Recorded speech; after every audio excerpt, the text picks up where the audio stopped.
সকালবেলা ঘুম থেকে উঠে দেখি একই কাণ্ড, দেখে তো আমি অবাক। তো মাঝে মাঝে এরকম রান্না থেকে ছুটি পেতে কিন্তু সবারই ভালো লাগে। তো আমি সকালে কেন কি দেখলাম কিছু জন্য অবাক হয়ে গেলাম বন্ধুরা। তো সবটা দেখার জন্য আমাদের পাশে থাকতে হবে, আমার সাথে থাকতে হবে তোমাদের। তো সাথে থাকো, পাশে থাকো, গল্প করি, সারাদিনের যা কাজকর্ম সবটাই তোমাদের সাথে শেয়ার করব। আর কী হয়েছে সেটাও শেয়ার করব, তার জন্য পাশে থাকো, দেখতে থাকো। শুভ সকাল আমার বন্ধুরা, কেমন আছো তোমরা সবাই? আমি কিন্তু খুব ভালো আছি। আশা করি তোমরা যে যেখানে আছো ভালো আছো এবং সুস্থ আছো। তোমাদের সবাইকে আমার ছোট্ট পরিবারে অনেক স্বাগত জানাই। তোমরা সবাই আমার পাশে এই যেরকম আছো এইভাবেই থেকো বন্ধুরা, এইভাবেই ভালোবাসা দিও। আর রাত থেকে বড্ড বৃষ্টি হচ্ছে, প্রচণ্ড পরিমাণে বৃষ্টি হচ্ছে, তার জন্য গুগল আজকে স্কুল যেতে পারেনি। বড়দের প্রণাম, ছোটোদের বুক ভরা ভালোবাসা দিয়ে ভিডিওটা স্টার্ট করলাম। আজকের তারিখটি হচ্ছে 17ই জুন, মঙ্গলবার। সকাল সকাল ঘুম থেকে উঠতে গেছি 5টার সময়, উঠে আবার না একটু শুয়ে পড়েছি। শরীরটা একদম দিচ্ছিল না, জানো তো, শরীরটা তো খারাপ লাগছিলো। তো আমি যে শুয়ে পড়েছি, আমার না আর খেয়াল নেই আমাকে রান্না করতে হবে। এবার তো আমার 6:30 বেজে গেছে। এবার আমি উঠে লাফ দিয়ে দেখছি রান্নাঘরে রান্নার আওয়াজ, কী ব্যাপার, গিয়ে দেখছি বর ভাত আর আলু পটলের তরকারি বসিয়ে দিয়েছে। রাতের সবজি মা কেটে রেখেছিল, আলু আর পটলটা রান্না করার জন্য দুপুর আগের দিন, কিন্তু মা সেটা করেনি, ওটাই ছিল ফ্রিজে। আজকে যেহেতু নিরামিষ, তাই জন্য আলু পটলের তরকারি আর ভাত হবে। সকালে মাম্মাম খেয়ে স্কুলে যাবে, আর বেলার দিকে মা যা করার কিছু করে নেবে। তো উঠে বললাম, তুমি কী করছো? বলে, কেন, আমি রান্না করছি। আনছি বাবা, এমনিতে তোমার শরীরটা ভালো না, শুয়েছিল বলে আমি আর ডাকিনি। 6:30 বেজে ডেকেছে, ডেকে তারপর ব্রাশ ট্রাশ করলাম, উঠোন বাড়ি ধোয়ানো, জামা কাপড় ভেজানো, সমস্তটা জল ভরা এগুলো করে নিয়ে একবারে গা ধুয়ে চলে আসলাম ঘরে। তারপর তোমার দাদাভাই চা করলো, চা খেলাম। আর এখানে এই যে দেখো ব্রাশ করবে ও এখন, ও রান্না হয়ে গেছে। তাই বলি এরকম স্বামী সত্যি ভাগ্য না থাকলে পাওয়া যায় না। আর যতটা করে না আমার জন্য, আমি মানে বলে তোমাদের বোঝানোর প্রয়োজন নেই, কারণ তোমরা সবটাই জানো, আমার সাথে এতদিন আছো। তো আমার প্রতিটা মুহূর্তের প্রতি পদের সমস্তটাই আমি তোমাদের সাথে শেয়ার করি। তাই এই যে এইভাবে যে আমার পাশে থাকে, আজকে আমার শরীর খারাপ বলে আমাকে ডাকেনি, দেখো নিজে কিন্তু সমস্ত কাজ করে নিয়েছে। তাহলে সেও তো বাইরে খাটবে, তাই না, বাইরে কাজ করতে যাবে। তারপরে তো সারাদিনের মাম্মাম না, গুগলকে আনা নেওয়া, স্কুলে দেওয়া নেওয়া, দুবেলা পড়তে দেওয়া নেওয়া সমস্তটাই ও করে। তাহলে ওর উপরে তো বড্ড প্রেশার পড়ে যায় বলো। কিন্তু এই যে এইভাবে আমার ভালো, মানে আমার ভালো হবে তার জন্য এতটা কেয়ারভাবে মানে আমার যত্ন নেওয়া, এটা কিন্তু সত্যি কেউ কোনোদিনও আমার নিতে পারেনি যতটা না আমার বর আমাকে নিয়েছে। আমার প্রতিটা পদে প্রতি মুহূর্তে আমার যাই হোক না কেন, সমস্ত কিছুতে একমাত্র এই মানুষটাই আমার পাশে ছিল আর পাশে আছে। আর ঠাকুরকে ডাকি সারা জীবন ওকে ভালো রেখো ঠাকুর, যাতে ও এইভাবেই আমার পাশে আমার সুখ দুঃখ হাসি কান্না সমস্তটা জুড়ে থাকতে পারে। তারপরে তো রয়েছে মা বাবা, তাদের অবদান। কিন্তু একটা মেয়ের জীবনে দেখো, একটা মেয়ের জীবন কাটে কতটা, তাই না, বাপের বাড়ি কতটা কাটে, শ্বশুর বাড়ি কতটা কাটে।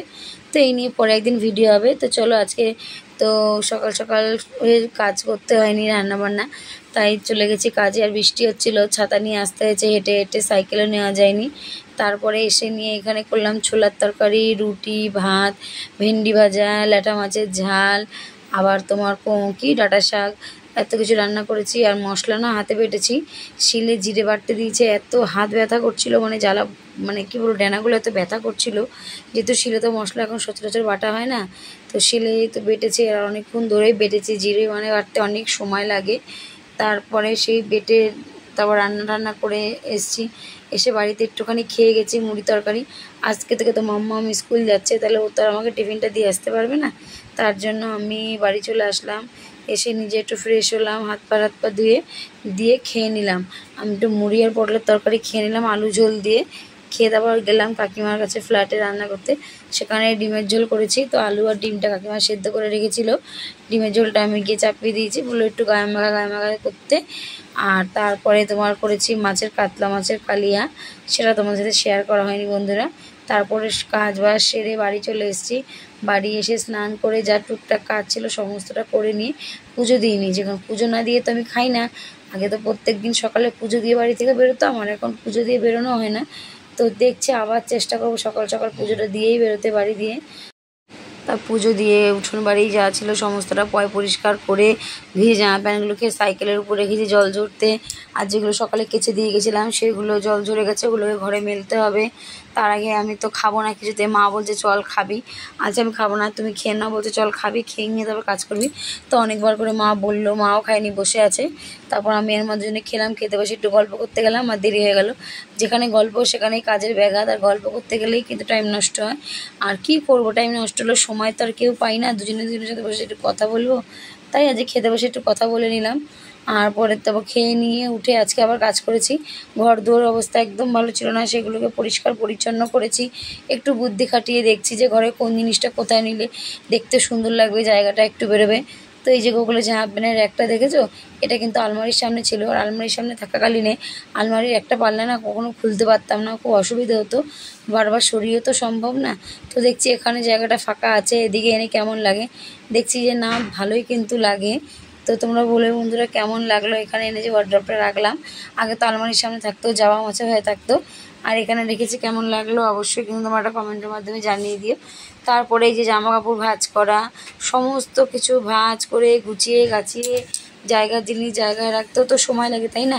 তারপর খাটের তলা থেকে শুরু করে একদম আলমারির তলা, ওই সবগুলোতে খাটের তলায় ঢুকতে তো বড্ড কষ্ট হয়, সেটা তোমাদের সাথে শেয়ার করা হয়নি। খাটের তলা থেকে কত নোংরা বের করেছি দেখবে। তারপর খাটের তলা থেকে সমস্তটা পরিষ্কার পরিচ্ছন্ন করে নিয়ে বিছানা টান টান করেছি, জামা প্যান্ট গুছিয়ে জায়গার জিনিস জায়গায় রেখেছি, সমস্ত কাজেরই টেবিলটা গুছিয়েছি, বই খাতা সব এদিক ওদিক ছিটানো ছিল সেগুলোকে গুছিয়ে রেখেছি, একদম পরিষ্কার করে সুন্দর করে গুছিয়ে ঝাড় ঝুড় দিয়ে মুছে নিয়ে তারপর শুয়েছি। শুতে গেছি প্রায় 4টে বাজে, জানো তো। কিন্তু কী করবো, আমি না ওই জিনিস ফেলে রেখে, কাজ ফেলে রেখে একদম ঘুমোতেও ভালোবাসি না, খেতেও ভালোবাসি না, তাই কিন্তু সমস্ত কাজ করে নিয়েছি। কাজ করে নিয়ে তারপরে একটু বিশ্রাম নিতে গেছি, তো সেখানেও এক অবাক কাণ্ড। 4টের সময় শুতে গেছি, ঘুম আসতে আসতে 4:15, একটু চোখটা লেগে এসছে, মাম্মাও এসছে দেখলাম স্কুল থেকে, এবার ও একা একা নিজে ভাত নিয়ে খাচ্ছিল। আমি বললাম 4:30 বাজে, তো একটুখানি শুয়ে 15 মিনিট পরে উঠে পড়বো। এই করতে গিয়ে আমি না ঘুমিয়ে পড়েছি, 5:15 বাজে লাফ দিয়ে উঠেছি। এবার কী করবো, আমি কোনোরকম চোখে মুখে জল দিয়ে রেডি হয়ে তারপর হেঁটে হেঁটে যেতে হবে, সাইকেল নেওয়া যাবে না, বৃষ্টি পড়ছে। তো সেই হেঁটে হেঁটে গেছি, গিয়ে 6:30 মধ্যে আবার রুটি করেছি, 9টা রুটি করে তারপর পুঁই শাক কেটেছিল, সেগুলোকে মানে গাছ থেকে কেটেছিল, ওগুলোকে আবার আমি কেটে ঠিকঠাক করে রেখে দিয়ে এসেছি কালকে রান্না করার জন্য। তারপরে আবার ওখান থেকে ডাইরেক্ট তোমার রুটি বেলতে গেছি, তোমার দাদাভাইকে ফোন করেছিলাম যে আমাকে একটু নিয়ে যাও, হেঁটে অনেকটা পথে তো যেতে পারছি না, তার জন্য আবার তোমার দাদাভাই নিয়ে আমাকে রুটি বেলার ওখানে দিয়ে আসলো। আবার ওখান থেকে নিয়েও এসেছে, আমাকে ফোন করেছি আবার নিয়ে এসেছে। আর আজকে রুটি করতে গেছিলাম, ওখানে আমাকে ঘুগনি আর রুটি খেতে দিয়েছিল, সেটাও তোমাদের সাথে শেয়ার করেছি। তো সারাদিন দেখো ঘরে বাইরে সমস্তটা দিক কিন্তু একা হাতে ম্যানেজ করার চেষ্টা করি। তারপরে তো আমার হেল্পার আছে, আমার হাজব্যান্ড। তো আমার হেল্পার হিসেবে বলছি না, সত্যি কথা বলতে গর্ব করি, এরকম স্বামী যেন প্রত্যেকটা মেয়ে পায়, প্রতিটা মেয়ের জীবনে যেন এরকম স্বামী ভগবান দেয়। কারণ প্রতিটা মেয়ে কিন্তু ডিজার্ভ করে তার স্বামীর কাছ থেকে একটু ভালোবাসা, একটু কেয়ার। তো এগুলো কিন্তু একটা মেয়ের প্রাপ্য, তাই না? বিয়ের আগে যেমন বাবা মা যত্ন করে, তেমন বিয়ের পরে কিন্তু একজন স্বামীর কাছ থেকে একটা মেয়ের এই আশাই থাকে যে সে যেন তাকে যত্ন করে, তার ভালোবাসে, তার সম্মান করে। দেখো আমরা কিন্তু এতেই খুশি, আমাদের কিন্তু আর কিছু প্রয়োজন হয় না। আমাদের সোনা, দামি দামি নেকলেস, হার, দামি দামি শাড়ি, খাবার দাবার, মাংস পোলাও এইসবের প্রয়োজন পড়ে না। আমরা একটু ভালোবাসা, একটু আদর যত্নেই কিন্তু আমরা মানে সন্তুষ্ট। আমাদের ছেঁড়া কাপড়ও আমরা চালিয়ে দিতে পারি, যদি যেই মানুষটাতে সংসার করবো সেই মানুষটা যদি ভালো থাকে না, তাহলে কিন্তু দেখো আর কিন্তু কোনো কিছু প্রয়োজন পড়ে না। আর এখানে মামা আমার ফটোগুলো নিয়ে মানে কনফিউশন হয়ে যাচ্ছে, কোথায় রাখবো, কী করব। তারপরে কিছুক্ষণ ভাবতে ভাবতে তারপর ঠিকঠাক করে রেখে দিলাম, দিয়ে নিয়ে এই যে সব কিছু গুছিয়ে সমস্তটা একদম পরিপাটি করে রেখে দিয়েছি। কারণ রাতের বেলা বলেই গেছি, কেউ কিন্তু ঘর এলোমেলো করবি না, এসে যেন আমাকে পরিষ্কার করতে না হয়। কারণ ওই রুটি করে 10টা বাজে, আস্তে আস্তে এসে নিয়ে তারপর ঘরের টুকটাক কাজ, খাওয়া দাওয়া, এঁঠো কাটা, কাচানো, সেগুলোকে বিছানা করা, সমস্ত কাজ করতে তো টাইম লাগে, তাই না? তারপরে তো আমার রয়েছে এই যে ভিডিও এডিটিং করা, যেটা আমি প্রত্যেক দিন রাত 12টার সময় করি। এই যে এখনও রাত 12:10 বাজে ভয়েস দিচ্ছি। আর যদি একটু বন্ধুরা পাশ থেকে আওয়াজ হয় মানিয়ে নিয়েও, কিছু করার নেই, কারণ আমার আর এর পরে না ভয়েস দেওয়ার সময় হয় না। তো ঘরে ফ্যান চলছে, তার থেকে আমি অনেকটা দূরেই আছি, তো আশা করি আওয়াজ যাবে না, আমার কথা তোমরা বুঝতে পারবে। আর বুঝতে না পারলে অবশ্যই কিন্তু কমেন্টের মাধ্যমে জানাবে, যার যা প্রবলেম আছে বা যার যেই রিলেটেড ভিডিও দেখতে চাও তোমরা, সমস্তটা আমাকে একটু কমেন্টের মাধ্যমে জানিও।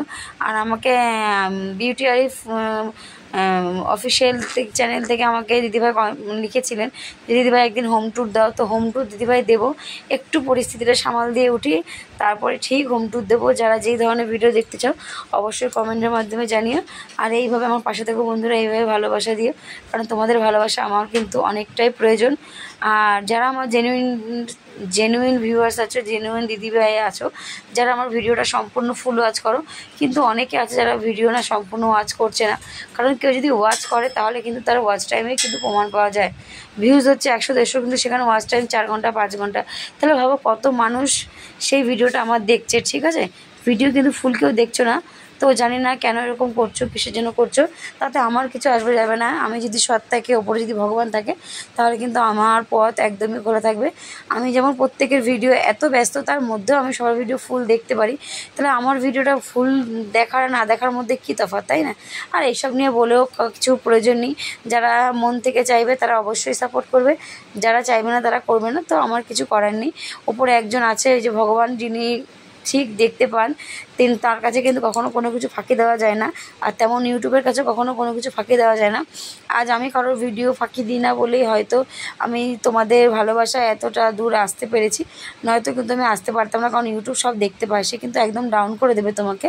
তুমি যদি কারোর জিনিস, মানে তুমি কারোর ভিডিও দেখছো, দেখতে একটু দেখেই কমেন্ট করে ছেড়ে দিচ্ছ আর ভিডিও দেখছো না, তাহলে সে কিন্তু দেখতে পায়। তুমি যেরকম ভুলটা করছো, তাহলে তোমার চ্যানেলে কিন্তু ক্ষতি হচ্ছে না? হচ্ছে, অবশ্যই হচ্ছে। সেটা তুমি বুঝতে পারছো না। আর বুঝতে পারলে আশা করি এত কিছু বলার পরেও হয়তো তোমরা বুঝেছো। এইভাবে আমার পাশে থেকো বন্ধুরা, একটু ভালোবাসা দিও, কারণ তোমাদের ভালোবাসা তোমরা জানো আমার কতটা প্রয়োজন। তো এইভাবেই আজকের ভিডিওটা এই পর্যন্তই নিয়ে যাচ্ছি, আর বেশি দূর নিয়ে যাব না। তো চলো আজকের মতো এই পর্যন্তই, আবার কালকে দেখা হবে নতুন একটা দিন, নতুন একটি ভিডিও নিয়ে। ততক্ষণ যেন ভালো থেকো, সুস্থ থেকো, এবং এইভাবে আমার পাশে থেকো বন্ধুরা। টাটা।